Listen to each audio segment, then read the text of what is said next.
Welcome, my friend. It's good to see you again. Please enter my study, take a seat, and let me tell you of the Northfleet horror. An inexplicable and terrifying case of haunting took place in 1962 in the town of Northfleet, which lies near Gravesend, 20 miles southeast of London. 28-year-old Sidney Maxted and his wife, together with their children Kevin, age 6, Linda, age 4, and baby Claire, moved to number 16 Waterdales, a small semi-detached house a short walk from Northfleet Cemetery. Waterdales, then as now, is an extremely long thoroughfare with most of the housing dating from the 1930s. Prior to the family taking up residence, the house had no history of paranormal activity, and during the previous years, many tenants had lived there in relative peace. After a short time in the house, Mrs. Maxted gradually became concerned about the noises she often heard during the daytime coming from the first floor front bedroom, which was situated over the family living room. These sounds seemed very like footsteps, as though an unseen person was pacing to and fro across the floor. Sidney Maxted also heard the footsteps, and like his wife found them difficult to explain. However, the noises in the bedroom became a real source of unease to Mrs. Maxted, and in an attempt to set her mind at rest, her husband offered the explanation that the footfalls must be those of their next-door neighbour in the adjacent house, number 14, that they were able to hear through the party wall of the building, the acoustic effect being increased by the fact that one of the bedrooms of the adjoining house was sited over the entrance hall to the Maxted home. It was a simple fault of bad design and jerry-building, and although Mrs. Maxted's fears were temporarily calmed, her anxiety remained nonetheless. Some time later, events took on a particularly sinister nature. The Maxted children began complaining of scratching noises which came persistently from underneath their beds, and of their bed covers being yanked away onto the floor. The children themselves claimed they were being mysteriously pulled or struck at by invisible hands. As the disturbing phenomena increased, the children became more distressed and began sleeping in their parents' bedroom, unwilling to stay in their own room during the night. In February 1965, matters came to a head. One morning around 2 a.m, Mrs. Maxted got up to attend to baby Claire. As she made to get back into bed after changing and settling the infant, she looked across to the doorway and was surprised to see the figure of a young child coming into the bedroom from across the landing.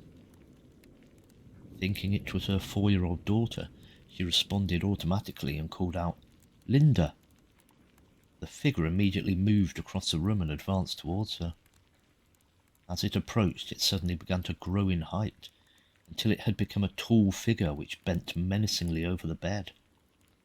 Mrs. Maxted's terrified screams awoke her husband, at which point the apparition thankfully vanished.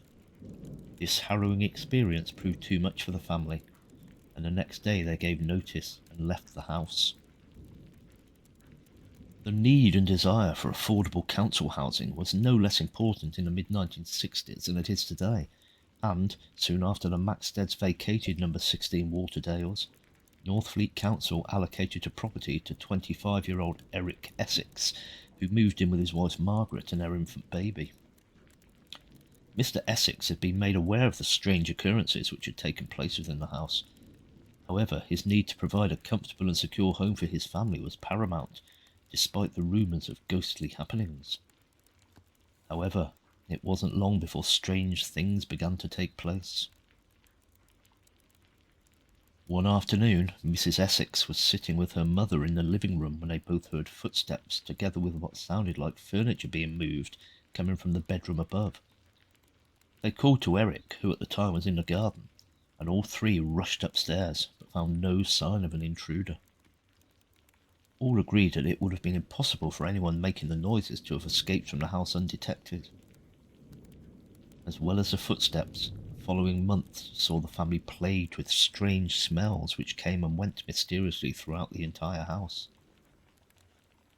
They resembled musty or mouldy stenches rather than the smell of chemicals or odours that might conceivably have been caused by household cleaning products. There was also occasionally a low-pitched hum, again throughout the house, which had the effect of causing a ringing sensation in the ears. Mr. and Mrs. Essex tolerated these oddities until one night in August 1966, which saw events reach a climax curiously similar to the finale of the Maxted tenancy. Around 2 a.m, Eric Essex was awakened by the sound of footsteps moving about in the hallway and on the staircase.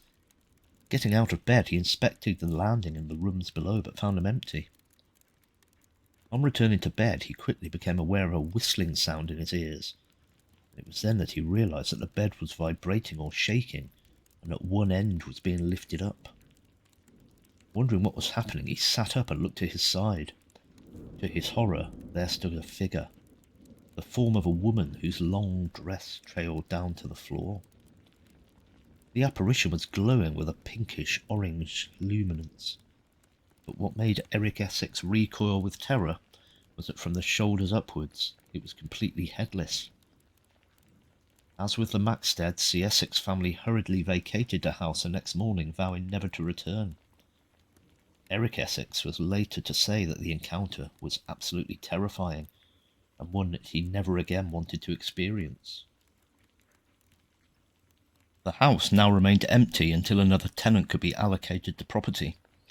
However, despite its vacant state, strange sounds were still heard coming from within. Mrs. Margaret Harrison, who had been resident at number 14 Waterdales for about 3 months, regularly heard the sound of heavy footsteps ascending the stairs at all hours of the day and night.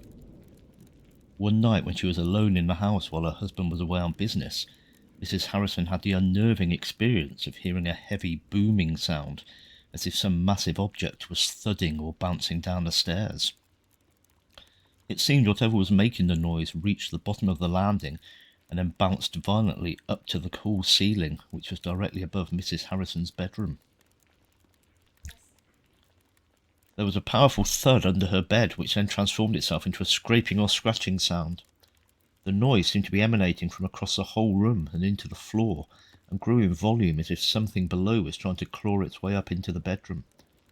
The experience proved too frightening for Mrs. Harrison, and like the previous neighbours, she and her husband quit the house. The haunting of number 16 Waterdales is a puzzling case. As mentioned previously, the property prior to the Maxted family taking up residence had no history of paranormal activity. Yet for 4 years, 3 families experienced disturbing phenomena which ultimately forced them to leave their respective homes. The case conforms in many respects to a typical poltergeist haunting, inasmuch that a house is undisturbed until a person, usually a repressed adolescent, becomes a focus or living agent for paranormal incidents after moving in. After a period of time, the phenomena ceases and the house once again becomes normal, as is clearly demonstrated in several other reported cases. There is a possibility that poltergeist agents were present in both the Maxted and Essex families, and coincidence might stretch also to Mrs. Harrison, who was physically so near to number 16 that she too became a focus of poltergeist activity. An alternative explanation is that, for a 4-year period, the house on Waterdales was haunted by an evil spirit or entity intent on frightening and harming all those families who had the misfortune to be present at the time. And so ends my telling of the tale of the Northfleet horror. I hope you found it entertaining, and if you did, please subscribe, like, and maybe leave a comment down below. It has, as always, been a pleasure to sit with you, my friend, and I look forward to meeting you again very soon.